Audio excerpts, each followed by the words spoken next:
묵상기도 하심으로 여기서 한번 신예배를 드리겠습니다. 이 시간에 이경희 집사님 나오셔서 기도하시겠습니다. 봉사와 헌신을 귀하게 여기신 하나님, 이 시간 여전도의 회원들을 한자리에 불러 모아 헌신 예배를 드리게 하심을 주님 감사드립니다. 네. 저희 여전도를 사랑하시고 늘 동행하시며 축복의 길로 인도하시는데 지금 저희들 여러 가지 모양으로 세상을 핑계 삼아 주님의 일에 소홀히 하고 나태해진 이 시간 헌신 예배를 통해서 회개합니다. 주님 이 시간 신랑을 맞으러 나간 슬기로운 열전처럼 주님을 맞이하는 일에 소홀하지 않도록 하시고 교회의 봉사자로서 또 주님의 일에 충성을 다할 수 있는 여전도의 성도님들에게 주님 인도하여 주시옵소서. 아멘. 열심으로 주님의 성전을 찾아 한나와 같이 기도의 승리자가 되게 하시고 여전도회가 계획한 모든 일에 먼저 주님의 이름으로 기도하게 하시고 서로 협력하여 서로를 이루게 하여 주시옵소서. 아멘. 늘 깊은 교회를 사랑하시는 주님, 저희 여전도회를 성도님들이 가정에서나 주님의 몸된 교회에서나 교회를 섬기는데 충성되며 헌신적인 봉사로 풍성한 믿음의 열매가 맺는 기적의 역사를 이루게 하여 주시옵소서. 아멘. 주님 이 시간 여전도의 헌신 예배를 위해 말씀을 전하신 귀한 목사님 기억하여 주시고 목사님에게 능력을 더하시고 주님 함께 하셔서 귀한 말씀을 통해 저희들의 심령이 세워지고 믿음의 크기가 커가는 귀한 역사가 일어나게 하여 주시옵소서. 아멘. 청시합니다. 마칠 때까지 주님께서 함께 하심을 믿고 예수님 이름으로 믿겠습니다. 아멘. 아멘. 이 시간에 하나님 말씀 창세기 18장 9절에서 15절까지 선동자 목사님 말씀. 하나님의 말씀 창세기 18장 9절에서 15절까지 봉독하겠습니다. 그들이 아브라함에게 이르되 내 아내 사라가 어디 있느냐 대답하되 장막에 있나이다. 그가 이르시되 내년 이맘때 내가 반드시 내게로 돌아오리니 내 아내 사라에게 아들이 있으리라 하시니 사라가 그 뒤 장막문에서 들었더라. 아브람과 사라는 나이가 많아 늙었고 사라에게는 여성의 생리가 끊어졌는지라 사라가 속으로 웃고 이르되 내가 노쇠하였고 내 주인도 늙었으니 내게 무슨 즐거움이 있으리요. 여호와께서 아브람에게 이르시되 사라가 왜 웃으며 이르기를 내가 늙었거늘 어떻게 아들을 낳으리오 하느냐. 여호와께서 능하지 못할 일이 있겠느냐. 기한이 이를 때 내가 내게로 돌아오리니 사라에게 아들이 있으리라. 사라가 두려워서 부인하여 이르되 내가 웃지 아니하였나이다. 이르시되 아니라 네가 웃었느니라. 아멘. 아멘. 이 시간에 여성들 특성 있습니다. 회원님도 다 나오세요.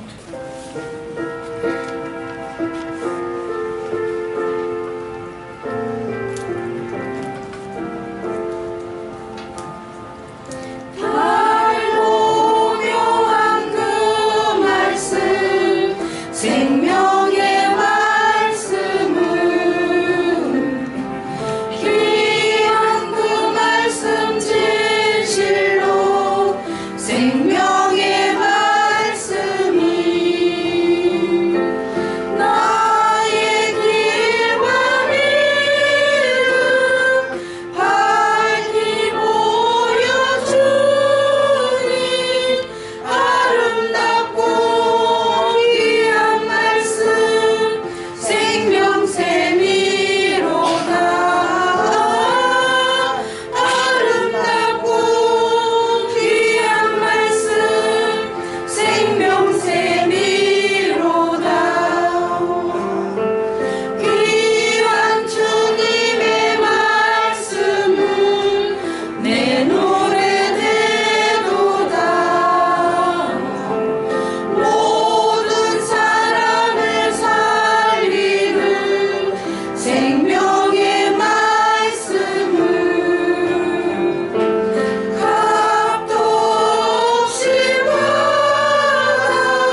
시간에 안창환 목사님 나오셔서 말씀을 선포하실 텐데 사라를 주목하신 하나님 귀한 은혜를 많이 받으시기를 바랍니다. 네. 할렐루야. 아멘. 저 때문에 특별히 불고기 백반 하신 거죠? 이렇게 점심을 공동체 식사를 고기 반찬을 놓고 드시는 교회는 제가 처음 본 것 같습니다. 굉장히 풍성하게 맛있게 잘 먹었습니다. 평소에 그렇게 드십니까? 할렐루야. 하나님께서 그 이스라엘 백성을 출애굽시키시는 과정에서 고기가 먹고 싶다 그래서 메추라기 떼를 보내가지고 이빨 사이에 고기가 껴서 질릴 때까지 먹게 하셨다 그랬는데 우리는 뭐 그 정도까지는 아니더라도 우리를 풍성하게 먹이시는 주님의 은혜를 늘 기억하며 감사하는 삶이 되기를 바랍니다. 어떤 부자가 한 명이 있었어요. 이분이 얼마나 부자인지 전속 셰프, 요리사를 둘 정도로 굉장히 부자였습니다. 근데 이 사장님이 어쩌다가 이제 예수를 믿게 됐어요. 그래서 신앙생활을 하면서 이제 하나님 말씀을 듣게 되고 그러다 보니까 자기가 그동안 너무 요리사를 막 다룬 것이죠.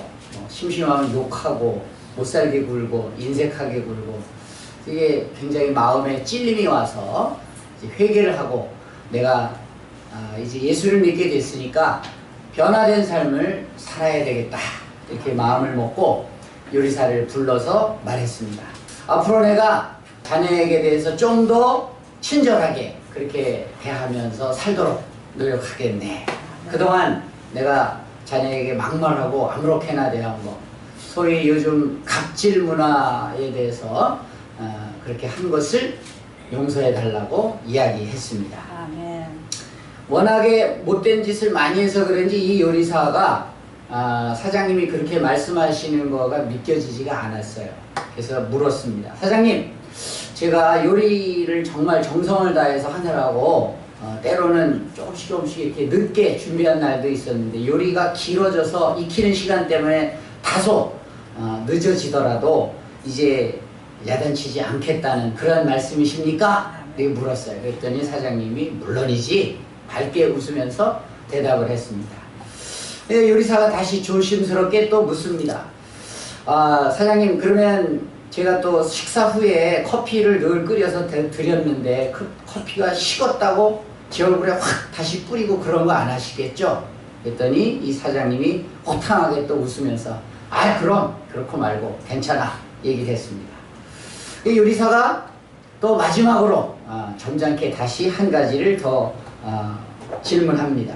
사장님, 제가 그동안 고기를 항상 잘 익혀서 드렸는데 사장님은 고기가 덜 익었다 그래가지고 그 덜 익은 것만큼 월급에서 공제하고 그러셨는데 앞으로는 그런 일 없다는 거죠?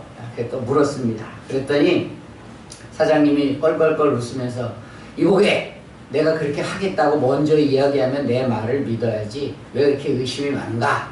이렇게 이야기를 합니다. 그랬더니 이 요리사가 조심스럽게 그러면 저도 사장님께 약속을 드리겠습니다. 그동안 사장님이 잡수시던 스프에 제가 침을 뱉곤 했는데 앞으로는 침을 안 뱉고 정성을 다해서 요리를 준비해 올리겠습니다. 그랬더니 그 다음날 그 요리사가 잘렸다는 그런 이야기가 있습니다. 칼자루를 쥔 사람이 그 칼을 칼집에 넣었다 그래서 칼이 사라진 건 아닙니다. 갑질하던 사람이 갑자기 그 갑질을 멈추고 을에게 잘해준다 그래서 갑을 관계가 바뀌는 것도 아니라고 하는 것이죠. 갑은 갑으로서 또 을은 을로서 넘지 말아야 할 선이 있습니다. 그 선을 잘 판가름하는 것, 그런 것이 이제 생활의 지혜, 삶의 지혜다라고 하는 것인데 갑자기 갑질을 하던 사람이 웃음을 띠면서 이렇게 다가올 때는 그 웃음 뒤에 어떤 의미가 있는지 그것을 우리가 잘 살펴봐야 된다라고 하는 이야기일 수도 있습니다. 칼자루를 쥔 사람, 그 칼이 어떤 용도의 칼이냐? 생명을 살리는 수술용 칼 또는 사람을 찔러 죽이고자 하는 흉기와 같은 칼 또는 우리의 생명을 살려주는 데 도움이 되는 요리를 하는 데 쓰는 칼, 용도가 참 다양한 것이 있습니다. 때로는 사람을 살상하는 전쟁용 칼, 무기로도 사용이 되어지는데 그 칼을 어떤 사람이 쥐었느냐, 어떤 용도로 쓰이느냐 하는 것이 문제라고 하는 것이죠. 그리고 그 칼을 든 사람을 우리가 잘 살펴봐야 된다라고 하는 것입니다. 또 내 손에 들려있는 칼은 어떻게 써야 되는 칼이냐, 그 용도를 우리가 잘 보고 써야 되는 것입니다. 연필 깎는 칼을 가지고 전쟁에 가져나가면 아무 쓸모가 없다라고 하는 것이죠. 늘 우리는 세상을 살아가면서 하나님이 나에게 어떠한 사명, 어떤 용도로 나를 쓰시기 위해서 내 생명을 창조하셨는가, 이런 것을 잘 살피는 것, 그것이 또한 지혜인 줄로 믿습니다. 오전에는 제가 하나님을 주목하는 신앙인으로서의 삶에 대해서 말씀을 드렸는데, 오늘은 거꾸로 이 오후 시간에는 하나님이 우리의 마음을 어떻게 살펴보시는가, 우리의 중심을 어떻게 보시는가 라고 하는 것을 좀 함께 은혜를 나누려고 합니다. 오늘의 주인공은 여러분 잘 아시는 대로 사라라고 하는 여인입니다. 원래 사라의 볼 이름은 사레였습니다. 근데 이 사레는 히브리 말로 되어 있는 이름인데, 그것을 번역을 하면 여주인, 왕비라고 하는 뜻입니다. 아브라함이라고 하는 한 인물을 하나님이 택하셨어요. 원래 아브라함은 우상을 만들어 팔던 데라의 아들이었습니다. 그러니까 원래 축복받을 대상이 아니라, 아브라함도 엄밀히 따지면 그 출신 성분이 이방인이었던 것이지, 하나님을 섬기던 사람이 아니었다라고 하는 것입니다. 그런데 이 아브라함을 하나님이 선택하셔서 내가 너를 복의 근원이 되게 하겠다. 내가 명령하는 한 땅으로 너는 너의 고향, 가족, 친척을 버리고 떠나서 가라. 보여준 땅이 아니고 보여줄 땅으로 가라. 아직 보여주지도 않았어요. 아무것도 없는데 떠나라. 하나님 그렇게 말씀하셨어요. 그때 아브라함은 하나님의 부름을 받던 나이가 75세였습니다. 75세. 우리 식으로 따지면 벌써 노인이 돼도 한참 노인이죠. 그럴 나이에 아브라함이 부름을 받았는데, 그때 그의 부인이었던 사레는 65세였습니다. 역시 할머니였어요. 그런데 하나님은 이 아브라함을 부르셔서 약속하시기를, 내가 내 언약을 믿고 따르면 너의 후손이, 너의 자손이 하늘의 별과 같이 바다의 모래와 같이 많아지게 될 것이다. 너는 복의 근원이 될 것이다. 이러한 약속을 해주셨습니다. 근데 이 약속은 아브라함에게만 해당되는 것일까요? 그의 아내인 사라에게도 해당되는 것일까요? 물어보는 제가 어리석은 사람이죠. 아브라함을 부르셨으면 결혼한 그의 부인 사라에게도 동일한 약속이 되는 줄로 믿습니다. 네. 그런데 기다려도 사라에게 임신 소식이 들려오지 않습니다. 시간은 흐르고 흘러서 무려 사라의 나이가 80이 넘어버렸어요. 우리 여성분들은 다 아시겠습니다만, 갱년기가 찾아오고 여성의 생리가 끊어지게 되면 인간의 힘으로 아이를 가질 수가 있게 됩니까? 없게 됩니까? 역시 물어보는 제가 잘못입니다. 이때 고대국가 당시에 후손을 잇는 일은 대단히 중요한 일이었습니다. 우리나라도 옛날 유교 문화권에서 아이를 갖지 못하는 여인은 칠거지약에 해당되기 때문에 결혼을 했어도 아이를 못 낳으면 쫓겨나요. 이혼 사유가 출가를 당해요. 그 다시 친정으로 돌아가야 되는 그러한 과거가 우리나라도 있었습니다. 그러니까 더군다나 고대 국가에서 아이를 출산하지 못하는 여인은 대단히 심각한 문제가 되는 것이죠. 굉장히 중요한 일입니다. 그런데 가나안에 정착한 지 10여 년 만에 이 가나안 땅에 심한 기근이 닥쳐오게 되고, 그래서 아브라함은 애굽 땅으로 아내를 데리고 이제 먹을 것을 찾아 떠나게 되죠. 그런데 성경의 증언에 의하면 이 사라가 한 미모를 했던 여인 같아요. 굉장히 아리따운 여인이라고 성경은 이야기하고 있습니다. 그래서 아브라함이 자기 아내가 혹시 애굽의 왕에게 또 이렇게 후궁으로 불려가는 일을 당할 때에 혹시 남편을 죽이고 아내를 뺏어갈까봐 나를 남편이라 그러지 말고 오라버니라고 해라. 그러면 나를 살려줄 거다. 오빠를 죽이고 데려가진 않잖아요. 그죠? 그리고 옛날의 결혼 습관은 여인을 데려갈 때 뭘 하죠? 지참금을 줘요. 그래서 이 아브라함에게 오빠라 그러니까 그 여동생 사라를 바로왕이 데려가면서 많은 재물을 주게 됩니다. 그래서 이제 이 바로가 사라를 데려다가 자기 부인으로 삼으려고 하는 찰나에 하나님이 밤에 바로왕에게 나타나. 너 왜 남의 부인을 데려다가 네 부인을 삼으려고 하느냐. 바로가 깜짝 놀라죠. 분명히 여동생이라 그랬는데 부인이라뇨. 잔말 말고 돌려보내. 하나님이 워낙 강하게 말씀하시니까 이 바로왕이 다시 사라를 아브라함에게 돌려주면서 그대는 어찌하여 나보고 누이 동생이라고 속였느냐. 하나님이 어제 나타나서 나한테 확 혼내시기 때문에 내가 깜짝 놀라서 다시 너에게 부인을 돌려보내니 얼른 데리고 가거라. 그 정도로 이 사라의 미모가 대단했던 것 같아요. 덕분에 이 창세기 12장을 읽어보시면 빈털터리 아브라함이 자기 아내 덕에 많은 재물을 챙겨가지고 애굽 땅을 벗어나는 그러한 바탕이 됩니다. 근데 중요한 것은 아브라함에게 하나님이 약속하신 아들 후사가 태어나지 않았기 때문에 답답한 건 마찬가지였어요. 그러니까 이제 이 사라가 묘수를 하나 내죠. 그것은 뭡니까? 자기가 몸종으로 데리고 있던 하갈이라고 하는 여인을 아브라함에게 들여보냅니다. 그래서 하갈을 통해서 이스마엘이라고 하는 아들이 태어나게 되는데 그 아들을 그냥 자기 아들 삼아서 후사를 잇게 하려고. 그러니까 옛날식 그 관습에 의하면 이상할 것이 하나도 없는 지극히 정상적인 방법이라고 볼 수가 있겠습니다. 그때 보면 이 하갈이라고 하는 여인이 바로 어디 출신 여인이냐면 아브라함이 애굽 땅에 갔을 때 바로왕에게 얻은 많은 재물과 종, 딸려온 시녀 중에 하나가 바로 이 하갈이라고 하는 여인. 그런데 하갈이 아들을 낳게 되니까 갑자기 자기의 여주인인 사라를 발시하기 시작합니다. 아들도 없는 여주인이 뭐 주인이라 그래. 나봐라. 아들을 낳지 않냐. 막 난치하는 거죠. 그래서 사라가 어떻습니까? 졸지에 조강지천대 그래도.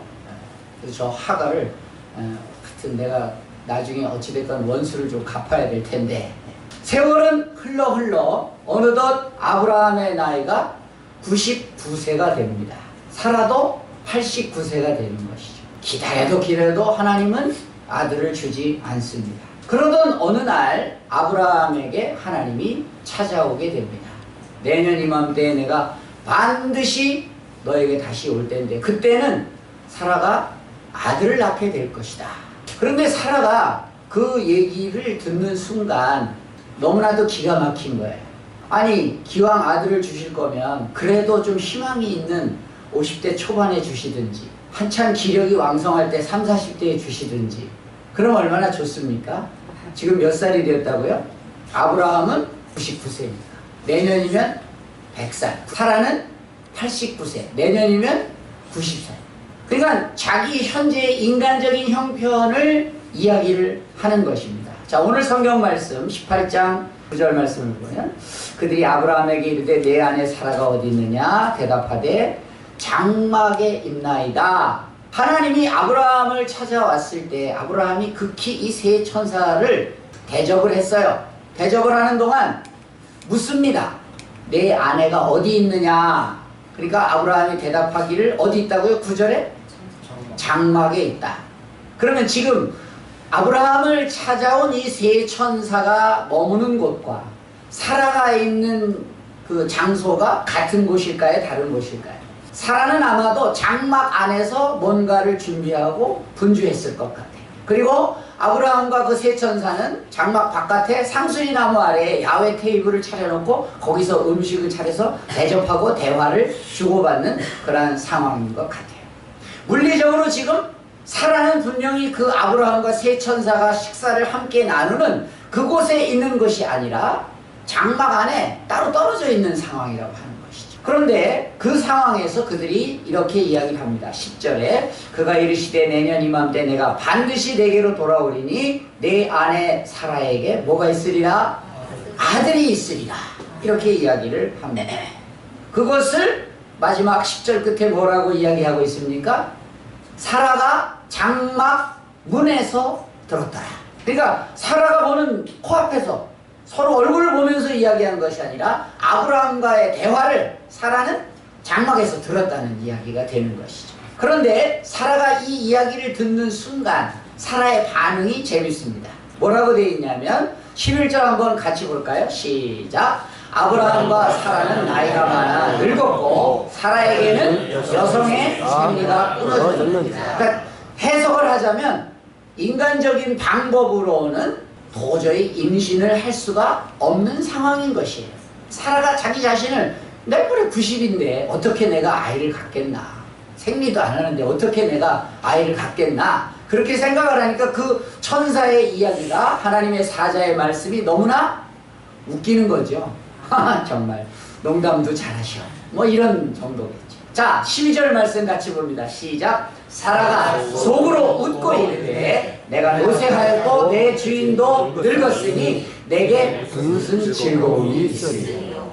아브라함은 100세고 나는 90살이고 내가 어떻게 아이를 가져서 그 애 때문에 하하호호 하면서 기쁨을 누릴 수 있겠느냐. 그런데 겉으로 웃은 것이 아니라 어떻게 웃었다고요? 속으로 피식 웃은 거예요. 그러니까 이 하나님의 사자가 전해주는 말씀을 사라는 살짝 비웃은 거죠. 농담도 잘하시고. 근데 이거를 드러나게 한 것이 아니라 지금 12절 말씀을 보니까 속으로 웃었다. 사라의 속으로. 겉으로 드러난 게 아니었습니다. 그런데 놀랍게도 13절에 보니까 이 천사의 반응이 놀랍습니다.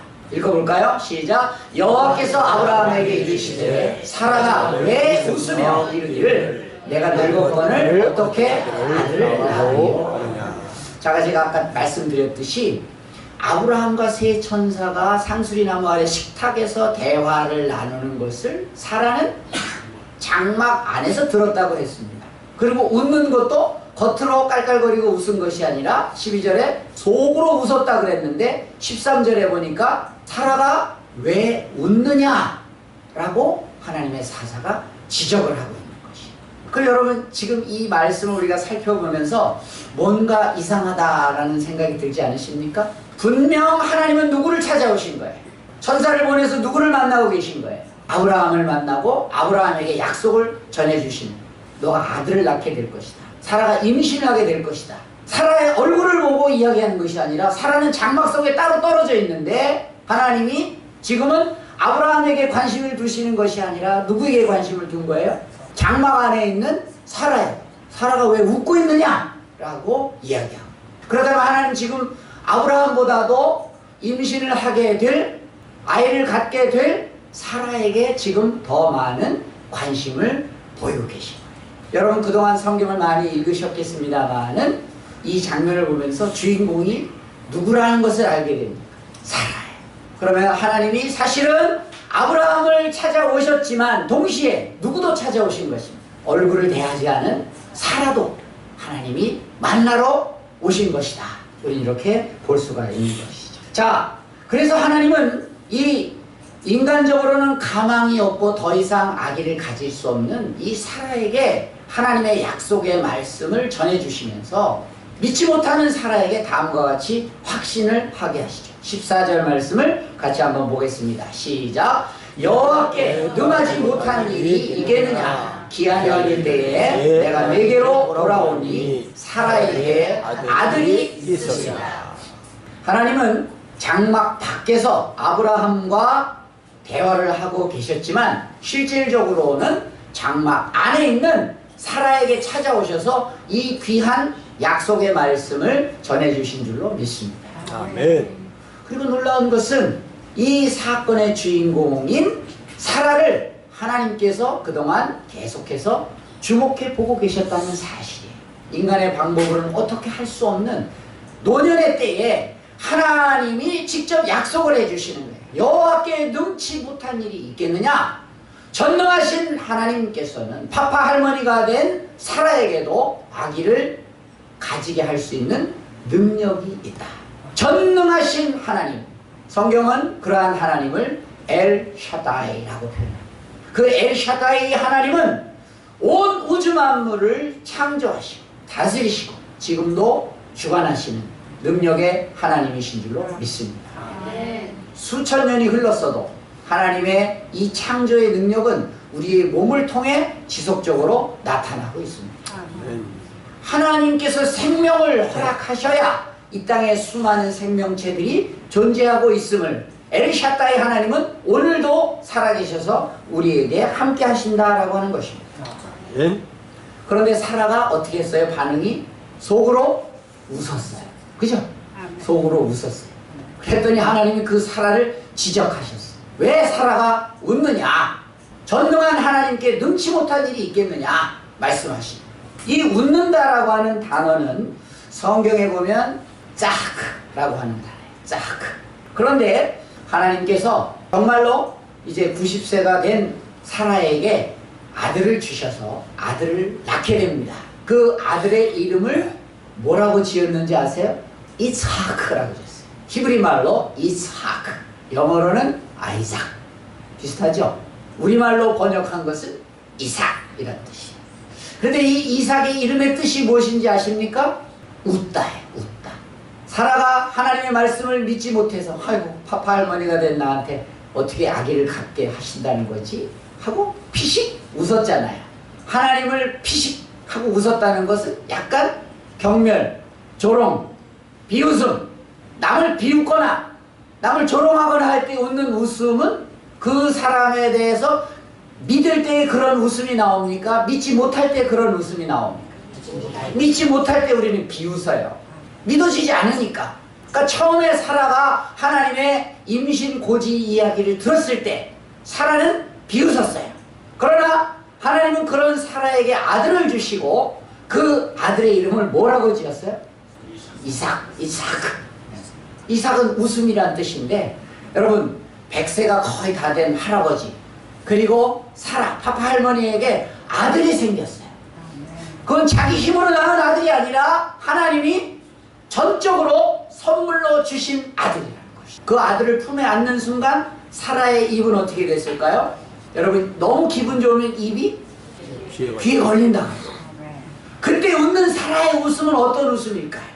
비웃음, 조롱 그런 웃음이 아니라 정말 이건 뭐 눈에 넣어도 안 아플 내 새끼 바라만 봐도 그냥 저절로 웃음이 지어지는 그런 웃음. 그러니까 하나님이 우리에게 보여주신 이 놀라운 조크.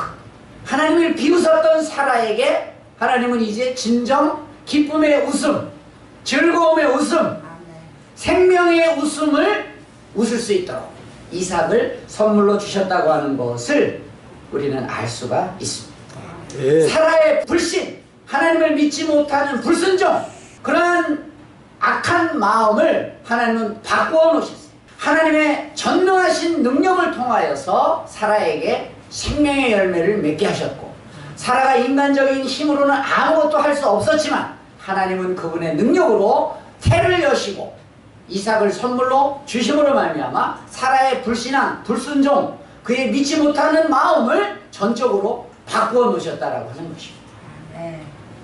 그래서 이 아브라함을 통해 태어난 이삭이 에서와 야곱이라고 하는 쌍둥이를 낳게 되었고 둘째인 야곱을 또 하나님이 택하셔서 그에게 12명의 아들이 낳게 되었고 그리고 그 야곱이 또 후손을 낳고 해서 나중에 또 기근이 들어서 가나안 땅에서 애굽 땅으로 또 야곱의 식구가 이주를 하잖아요.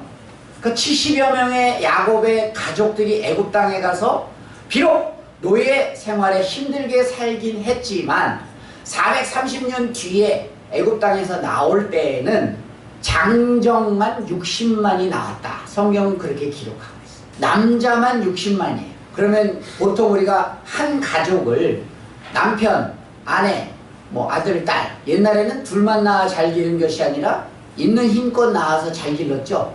저희 형제도 지금 한 7남매 저희 어머니 참 존경스럽습니다. 어렵고 힘든데 저희 말에 오면 이국에 또 누님 세 분을 못 데리고 나와서 다 따지면 10남매 엄청난 그런데 고대 국가도 역시 하여튼 있는 힘껏 낳았단 말이에요. 그런데 그냥 단순 계산으로 장정만 60만 남자만 60만이에요. 거기에다 부인 곱하기 아들 더해서 할아버지 할머니까지 계셨다 그러면 60만 곱하기 얼마 해야 될까요? 네? 한 최소 4 내지 6을 곱해야 돼요. 그죠?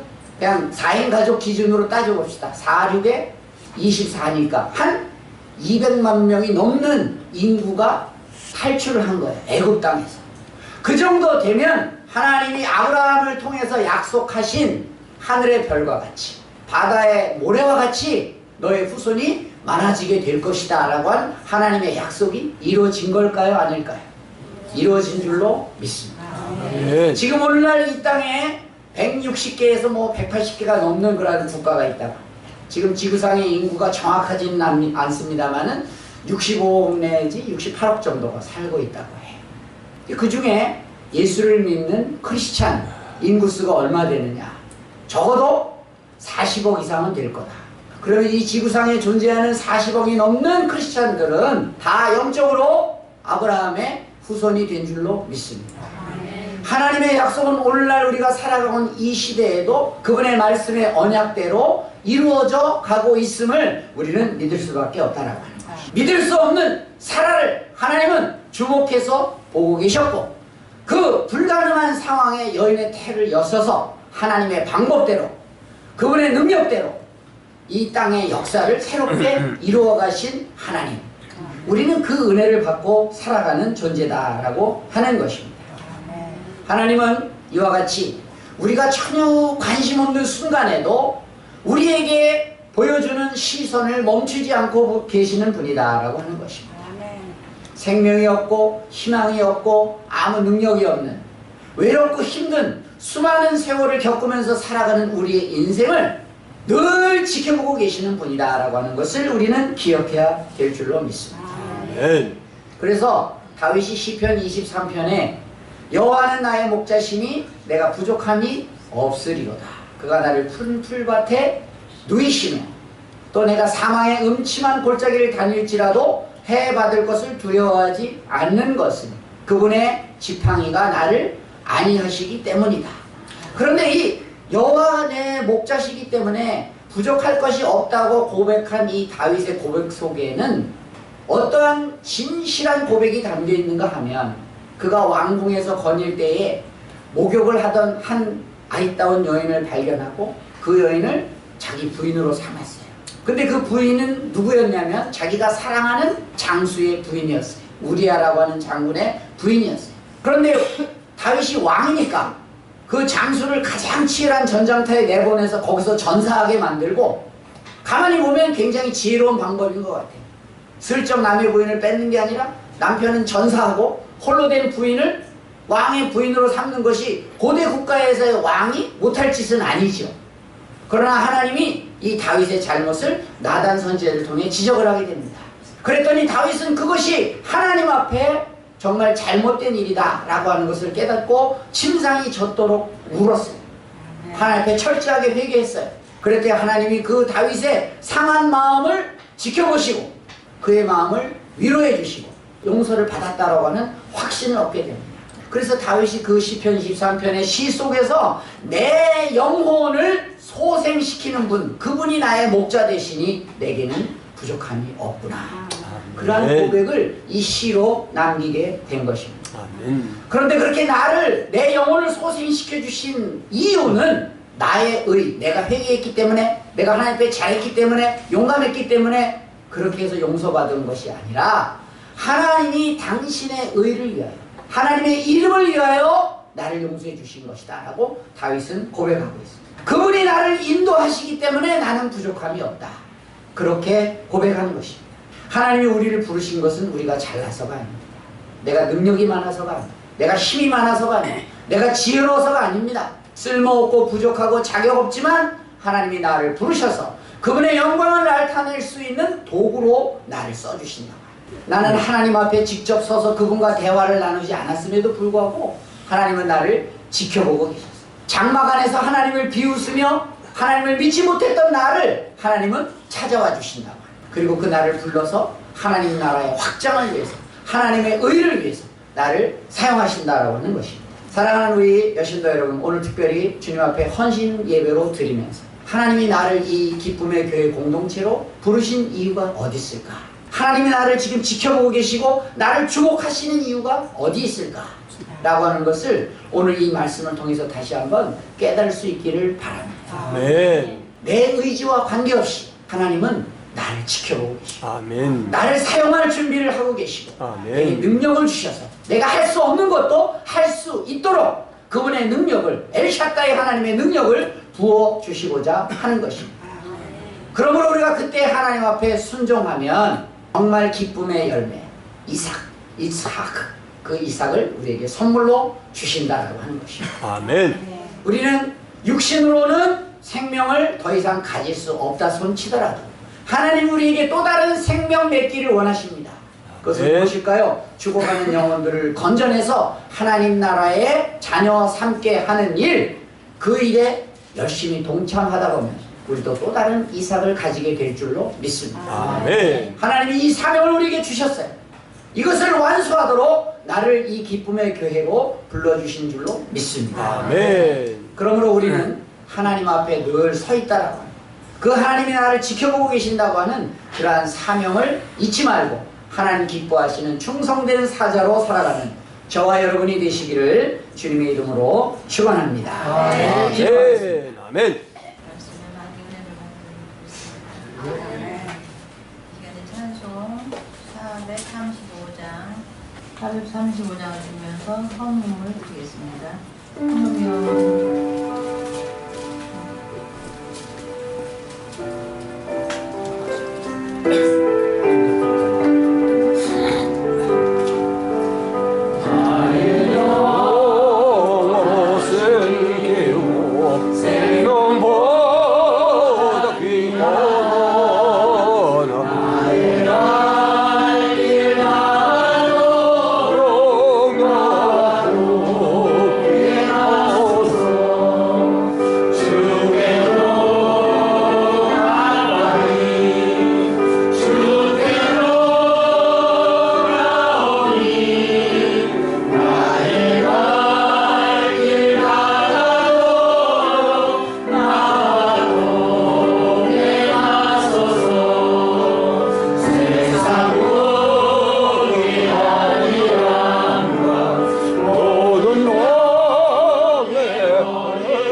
감사합니다. 오늘 여신도의 헌신 예배 이렇게 예배드리게 하심을 감사합니다. 네. 목사님 통하여 주신 귀한 은혜의 말씀을 정말 일주일 동안 가지고 살아갈 때 그 말씀 가지고 힘을 얻어서 더욱더 주님을 위해 헌신하는 삶을 사는 저희 여신도 회원들과 또 우리 늘금교회 성도들 다 될 수 있도록 주님께서 인도하여 주시길 원합니다. 아멘. 또한 이 하나님께 드리는 귀한 예물을 정말 주님을 위해 쓰이는 귀한 예물이 되게 하여 주시며 아멘. 저희가 이 예물을 드릴 때마다 형식으로 드리는 것이 아니라 기쁨과 감사로 정말 드리는 귀한 예물 될 수 있도록 주님께서 인도하여 주시고 잡아주시길 원합니다. 아멘. 저희 일주일간의 삶도 주님께서 정말 함께하여 주시며 오늘 귀한 말씀 주신 것처럼 정말 주님 위해서 정말 헌신할 수 있는 저희가 될 수 있도록 미리 정말 준비하며 주님이 우리를 지켜보고 있음을 정말 깨닫고 더욱더 정말 주님께 집중하여 살아가는 저희들 될 수 있도록 인도하여 주시길 원합니다. 아멘. 감사드리고 예수님의 이름으로 드렸습니다. 아멘. 아멘.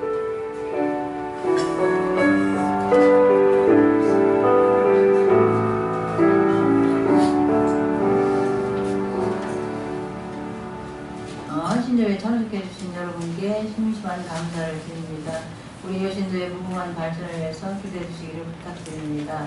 오늘 안창호 목사님을 모시고 헌신 예배를 드렸습니다. 우리 목사님께서는 목회에 대성하시어 하나님의 무한한 영광이 되어질 수 있도록 지속적인 기도를 부탁드립니다. 감사합니다. 목사님께서 쭉 예배를 마치겠습니다.